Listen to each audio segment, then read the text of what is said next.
नमस्कार दोस्तों और सभी को जय श्री राम। तो मेरा नाम है शुभम मालविया और बाय प्रोफेशन में एक मैकेनिकल इंजीनियर हूँ। तो बात है आज से लगभग 1.5 साल पुरानी, जब मैंने टीएसएस और वेस्टीज की शुरुआत की थी। तो अभी रिसेंटली पिछले 2 महीने से मैंने वेस्टीज को क्विट कर दिया। मैं वेस्टीज के अंदर नहीं हूँ, ना टीम सोनू शर्मा के अंदर हूँ, तो मैंने वो छोड़ दिया है। कारण बहुत सारे हैं, मैं कारण बताना नहीं चाहता था लोगों को। मैंने एक चीज़ शो करी कि ये मेरा पर्सनल डिसीजन है, और ऑब्वियसली मैं किसी का दबा हुआ इंसान तो हूँ नहीं कि किसी और के कहने पे मैं वेस्टीज करूँ या उसके कहने पे छोड़ूँ, है ना। हर एक इंसान इंडिपेंडेंट है, अपने फैसले खुद ले सकता है, राइट। तो 1.5 साल पहले जब मैंने वेस्टीज किया तो बड़ी मेहनत से, बड़ी लगन से सारी कुछ चीज़ें की, अच्छा टीम बनाया, बहुत मेहनत की। इवन मेरी फैमिली के 3 मेंबर, मेरी सारी सिस्टर्स, मेरा भाई, सबकी आइडियाज़ बनाई, उनके साथ साथ बिज़नेस किया, उनके नीचे बिज़नेस डेवलपमेंट किया, सारी कुछ चीज़ें फुल डेडिकेशन के साथ मैंने उस बिज़नेस को बिल्ड किया, है ना। और जब मैंने छोड़ा उसको तो वो भी मेरा पर्सनल डिसीजन था। आया था अपनी मर्ज़ी से तो जाऊँगा भी अपनी मर्ज़ी से, है ना।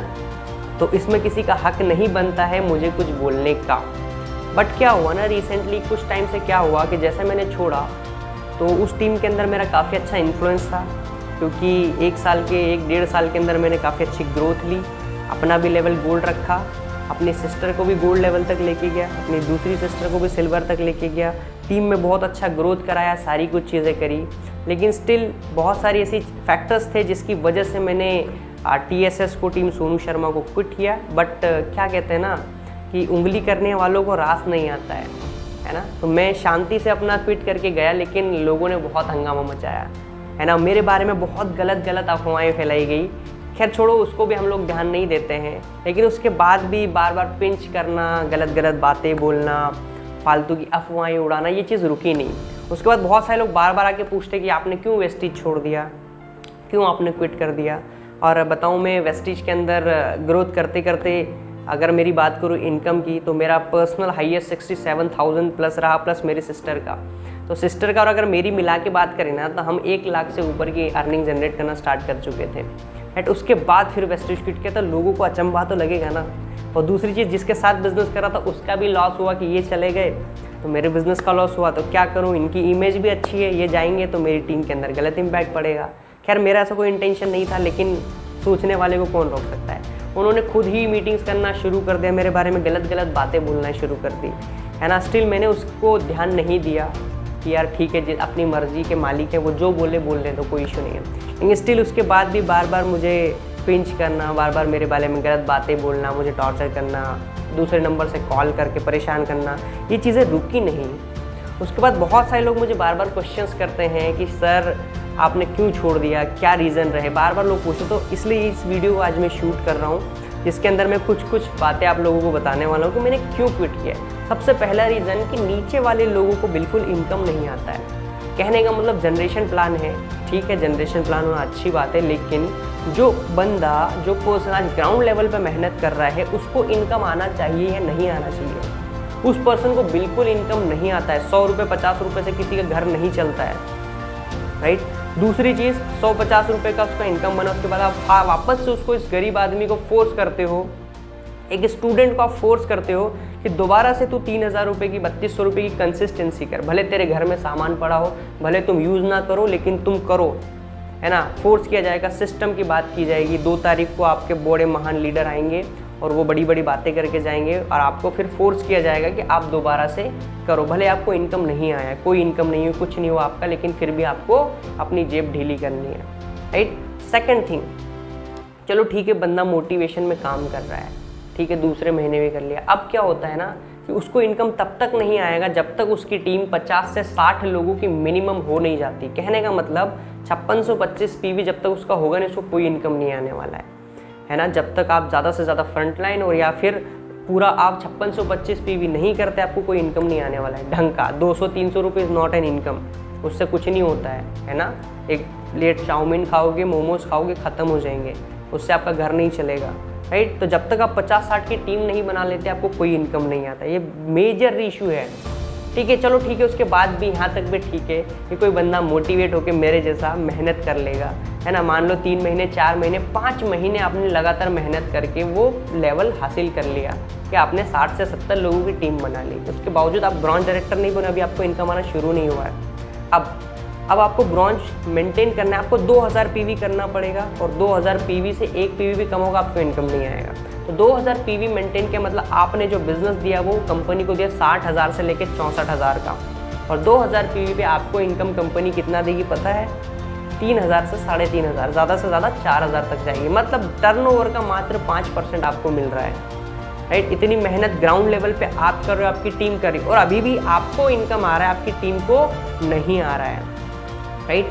चलो यहाँ तक भी ठीक है, आप 2000 पीवी करा, अगले महीने अगर आपका 2000 नहीं होता, 1500 या 1800 पीवी होता, आपको धेला नहीं मिलेगा, वही 200-300 रुपये का चेक बनेगा, अदरवाइज कुछ नहीं मिलने वाला है। तो मेरा एक सवाल है कि ग्राउंड लेवल पे तो वो बंदा काम कर रहा है ना, उसको इनकम आना चाहिए ना। ऊपर वाला फ्री में बैठ के खा रहा है, उसका अगर आप 2%, 3% कम करके नीचे के ग्राउंड लेवल के लोगों को अगर आप पैसा दोगे तो वो काम करेंगे ना, राइट। तो ये सबसे बड़ा मेजर इशू। बात करें 1500-1800 पीवी करने वालों की, है ना, एक सिंपल सा मेरा एग्जांपल देता हूँ कि अगर किसी मजदूर को आप 6 गड्ढे खोदने के लिए काम देते हो और पूरे दिन मेहनत करता है बेचारा, और 6 गड्ढे ना खोद पाए, मात्र 4 गड्ढे खोदेगा, तो क्या आप उसको पैसा नहीं दोगे कि तेरे को 6 गड्ढे खोदने का बोला था, तूने नहीं खोदा, अब तेरे को पैसा नहीं मिलेगा? देना पड़ेगा ना 4 गड्ढे का। तो वही आज कोई बंदा 1500 पीवी कर रहा है, 1800 पीवी कर रहा है, उसको इनकम क्यों नहीं दिया जा रहा है? ये सबसे बड़ा मेजर इशू। इसलिए बंदा ना आखिरी में होपलेस होकर बिजनेस छोड़ के जाना पड़ता है, इनकम के प्रेशर से, घर वालों के, परिवार के प्रेशर से जाना पड़ता है बंदे को छोड़ के। ये रीज़न है, ठीक है। उसके बाद लेवल मेंटेन की बात करूँ, धीरे धीरे आगे बढ़ेंगे। लेवल मेंटेन करना है। अब आगे मान लो आपको सिल्वर डायरेक्टर बने आप, अब आपको 1800 पीवी साइड में करना है, और मान लो इधर 2000 पीवी और 1800 पीवी, 3800 पीवी, आपको चेक बनेगा मात्र 4000 रुपये का। आपका टर्नओवर देखो और आपका इनकम देखो, शर्म आ जाती है इंसान को, है ना। अब मान लो 1800 पीवी में अगर कुछ थोड़ा सा बच गया, 100-200 पीवी बच गया, आपको कुछ नहीं आने वाला है। तो भले आप अपना गला कटा लो, मेहनत कर करके मर जाओ, रात दिन एक कर दो, नींदें उड़ा दो, पैसा जेब से उड़ा दो, कुछ नहीं होगा, आपको इनकम नहीं आएगा। ये मेजर इशू है, राइट। ऐसी बहुत सारी है। उसके बाद टीम में इनकम कहाँ से बनेगा? क्यों? क्योंकि किसी का लेवल मेंटेन नहीं होगा, किसी का पूरा पीवी नहीं होगा, इनकम अच्छा नहीं आएगा, तो बंदा तो छोड़ के जाएगा ना। आप मोटिवेटेड हो, हर एक को आप मोटिवेशन की गुत्थी नहीं पिला सकते, मोटिवेशन से ज़िंदगी नहीं चलती है। आप किसी का मोटिवेशन दिखा के घर वालों का पेट नहीं भर सकते। आपको कमाना पड़ेगा, आपके पास पैसा होगा, वही मोटिवेशन होगा, ना कि किसी की बड़ी बड़ी बातों से आपका घर चल जाएगा। ये बात आपको समझना बहुत ज़रूरी है, राइट। ऐसे बहुत सारे इशू हैं। टीम टूटेगी, आप मोटिवेटेड हो, आपने फिर से बनाई, फिर मेहनत करी, फिर पैसा नहीं आया टीम वालों को, फिर चले जाएंगे। कब तक ज़िंदगी इस तरीके से दाव पे लगाते रहोगे? और बहुत सारे लोग तो ऐसे हैं जो बच्चों की पढ़ाई छुड़वा देते हैं कि कॉलेज की पढ़ाई करके क्या कर लोगे, सीए की तैयारी करके क्या कर लोगे, हज़ारों लोग कर रहे हैं, फलाना ढिकाना, है ना। ये बहुत सारे इशू है। उसके बाद बहुत बड़ा नेटवर्क बनाने के बाद भी लिमिटेड लोगों को इनकम आता है।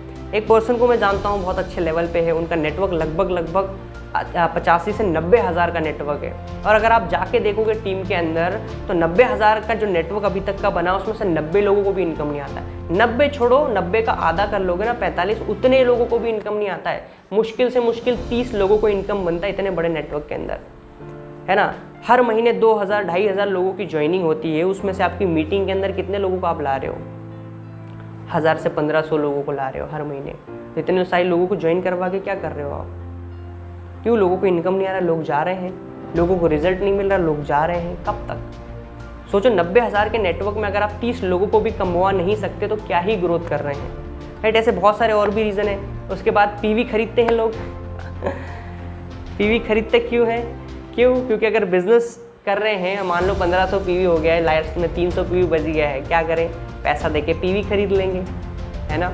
और जो कमाया था वो पीवी में चला गया। उसके बाद लीड्स, आजकल बहुत ट्रेंडिंग में है कि आपको कहीं जाना नहीं, ऑनलाइन बिजनेस करना है, मोबाइल फ़ोन का यूज़ करके लीड जनरेट करते हैं, और अंधाधुंध पानी की तरह उसके अंदर पैसा बहाया जाता है ना। जितना पैसा लगाते हो उतना चेक बनता भी नहीं है ना। लीड्स का बिजनेस वहाँ पे सक्सेसफुल है जहाँ पे आपका मार्जिन हो, जहाँ पे आपने मान लो 200, 300, 400 रुपये के लीड चला के अगर आपने 2000 रुपये का मार्जिन कमा लिया, वहाँ पे लीड काम करती है। यहाँ पे अगर आपने 200, 400 का 200-400 का अगर लीड चलाया और एक पर्सन अगर आपका क्लोज हो भी गया तो उससे आपको मुश्किल से 200 रुपये मिलते हैं। वो भी तब मिलेंगे जब आपका लेवल मेंटेन होगा, तब आपको 200 रुपये मिलेगा, अदरवाइज वो भी नहीं मिल रहे। तो लोग जो चेक बना भी रहे हैं ना, वो अपनी टीम को लीड्स देने में, लीड्स चलाने में सब खत्म हो जा रहा है, उल्टे कर्जे में आ रहे हैं लोग। किस तरीके से काम करेंगे, राइट। और भी बहुत सारे रीज़न है। फेक प्रॉमिस है सबसे बड़ी चीज़, है ना। ऊपर के जो आपके महान लीडर हैं वो एक बहुत बड़ा प्रॉमिस कर देते हैं कि अगर आप ऐसा ऐसा कर लोगे तो आपको फ्री में ट्रेनिंग, फ्री में गिफ्ट, सब फेक। मैं अपनी बताता हूँ, बूट कैंप के अंदर हम लोग गए थे, 4 लोग थे और 4 लोगों ने क्वालिफाई किया था। उनको ये बोला गया था कि 3 डेज़ और 2 नाइट की ट्रेनिंग आपकी फ्री में होगी। 4 लोगों ने क्वालिफाई किया था मेरी टीम से, तो 4 लोगों की जो फीस थी पर पर्सन लगभग 6,000 के आसपास का था। उन 6,000 में से एक एक इंसान का लगभग 1500 रुपये मेरी जेब से लिया गया। 4 लोगों के 1500 रुपये मेरी जेब से लिए गए। कौन सा फ्री? और बाकी के दूसरे लीडर से। मतलब ऊपर से प्रॉमिस कर दिया कि आपको ट्रेनिंग फ्री में मिल रही, सब कुछ फलाना ठिकाना सब फ्री में है, और वो पैसा वसूला जाता है लीडर्स की जेब से। उनको छीलते हैं कि आपने कमाया, वापस से वापस कंपनी में ही, बिजनेस में ही दे दो, आप अपना घर मत चलाओ, ठीक है। अभी लोगों को गिफ्ट मिल रहे हैं, उस गिफ्ट का पैसा भी लीडर्स की जेब से वसूल होने वाला है। मेरी टीम में 2 लड़कियों ने क्वालिफाई किया था, उनको 8-8 हज़ार के गिफ्ट के बॉक्सेस मिले, उनके भी पैसे हमारे जेब से लिए गए। लीडर्स की जेब में डिवाइड कर करके सारे पैसे वसूल कर लिए गए आपके बड़े लीडर ने, राइट। ऐसे बहुत सारे प्रोमिसेस होते हैं सब दिखाने के लिए, ठीक है। दूसरी चीज़, अपनी ही टीम को चूसते जाओ। मतलब अपनी ही टीम में वाटर एयर प्यूरीफायर चिपकाओ मोटिवेट कर करके।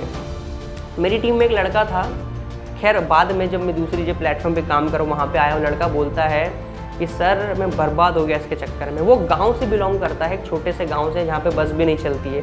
उसको वाटर प्यूरीफायर दिलवा दिया, उसको एयर प्यूरीफायर दिलवा दिया। किस काम का? उसका दोनों चीज़ उसके काम की नहीं। 50,000 का इन्वेस्टमेंट ये हो गया, और 6 महीने उसने 7 महीने काम किया, हर महीने 3-3 हज़ार की कंसिस्टेंसी कराई गई। 80,000 रुपये का इन्वेस्टमेंट उसका वहाँ पर हो गया। बंदा वहाँ से छोड़ के फिर दूसरी जगह ज्वाइन किया, सेम कंडीशन, वहाँ पे भी हर महीने कंसिस्टेंसी कराई गई। वो बोलता मेरे घर दुकान लग गई है सर सामान की, क्या करूँ, इतना कहाँ यूज़ करूँ, किसको बेचूँ, है ना। 10 रुपये की चीज़ के आप 40 रुपये लेते हो तो मार्केट में लोग खरीदेंगे थोड़ी ना। सिर्फ बिजनेस के नाम पे आप बेच सकते हो। ओवररेटेड प्रोडक्ट सबसे बड़ी प्रॉब्लम है। जो प्रोडक्ट आपका मार्केट में 400 रुपये का मिलता है, वो यहाँ पे आप 1000 रुपये 1200 रुपये में बेच रहे हो, सिर्फ बिजनेस के नाम पे। तो ये बहुत सारे ऐसे रीजंस हैं, और भी बहुत सारे रीजंस हैं, अगर बताने बैठेंगे तो बड़ी दिक्कत हो जाएगी, राइट। तो ये सारे कारण थे मेरे वेस्टीज को छोड़ने के। उसके बाद भी अभी कुछ लोग कमेंट में ज्ञान देने आएंगे, उनसे निवेदन है मेरा कि अपना ज्ञान अपने पास रखना दोस्त। अगर आपको वीडियो अच्छा लगता है तो अच्छी बात है, अदरवाइज़ आप अपना काम कीजिए। आप मोटिवेशन की घुट्टी पियो। क्यों? क्योंकि आपके घर खाना थोड़ी खाते होंगे आपके माँ बाप। आप तो एक बड़े मोटिवेशनल स्पीकर का वीडियो दिखाते होंगे, आपके पापा मम्मी का पेट भर जाता होगा। इलाज कराने के लिए आपको डॉक्टर की भी पैसे की भी ज़रूरत नहीं, आप उनका वीडियो दिखा के इलाज कर देते होंगे। तो इस मोटिवेशन की जाल से बाहर निकलो दोस्त, है ना। थोड़ा सा साइंस भी पढ़ोगे ना तो एक हमारे अंदर एक फैक्टर आता है डोपामिन, समझते हो। तो मोटिवेशन से डोपामिन रिलीज होता है, हमको बड़ा मज़ा आता है। तो डोपामिन से बाहर निकलो, बिना मोटिवेशन से काम करना सीखो, है ना। दुनिया का सबसे बड़ा मोटिवेशन है पैसा। पैसा कमाओगे तो घर वाले भी खुश हैं और आप भी खुश हो, पूरी दुनिया खुश है, दुनिया में इज्जत है आपकी। आप बड़े बड़े वादे कर देते हो अपने दोस्तों से, यारों से, रिश्तेदारों से कि फोड़ दूंगा, ये कर दूंगा, वो कर दूंगा। जब चोट लगती है ना तो मुंह दिखाने के लायक नहीं बचते लोगों को, राइट। तो ये मोटिवेशन से थोड़ा बाहर निकलो, चीज़ों को एक्सप्लोर करो। दुनिया में सिर्फ नेटवर्क मार्केटिंग ही एक लौता ऐसा काम नहीं है जहाँ से लोग सक्सेसफुल है। गूगल के ऊपर सर्च करना, success ratio in network marketing 1% भी नहीं आता है। मतलब 100 में से एक इंसान के भी सक्सेस होने का रेशियो नहीं है उसके अंदर, 0.4। समझ रहे हो 0.4 कितना होता है? मतलब 250 में से एक इंसान के सक्सेस होने के चांस है, राइट। उस प्लेटफॉर्म के ऊपर हम बड़ी बड़ी बातें कर रहे हैं, तो ये चीज़ समझने की ज़रूरत है। दूसरी चीज़, नेटवर्क मार्केटिंग का लोग मजाक इसलिए उड़ाते हैं क्योंकि आप एक सेल्समैन हो, आप बिजनेसमैन नहीं हो, आप एंटरप्रेन्योर नहीं हो। पहले आप उसकी परिभाषा समझो, उसकी डेफिनेशन समझो कि बिजनेसमैन और एंटरप्रेन्योर क्या होता है। एक एंटरप्रेन्योर क्या होता है? जो कि प्रोडक्ट को डेवलपमेंट से लेके, उसकी सप्लाई चेन से लेके डिलीवरी तक, फीडबैक तक, उसमें इम्प्रूवमेंट तक काम करता है अपने बिजनेस के लिए, वो एंटरप्रेन्योर होता है। आप एक सेल्समैन हो तो आप सेल्समैन बनो, दुनिया में अपना मजाक मत उड़वाओ बड़ी बड़ी बातें करके। ऐसे मैंने बहुत सारे लोग देखे हैं जो 1-1, 1.5 लाख के चेक बनाते हैं, 8-8 महीने हो गए हैं कार लाने की बात करते, किस्त पे कार भी नहीं ला पा रहे। क्यों? पैसे बचेंगे तब तो कार लाएंगे, ये रियलिटी बहुत सारी, और बहुत कड़वा भी बोलता हूँ मैं, तो कुछ लोगों को बुरा भी लग जाएगा।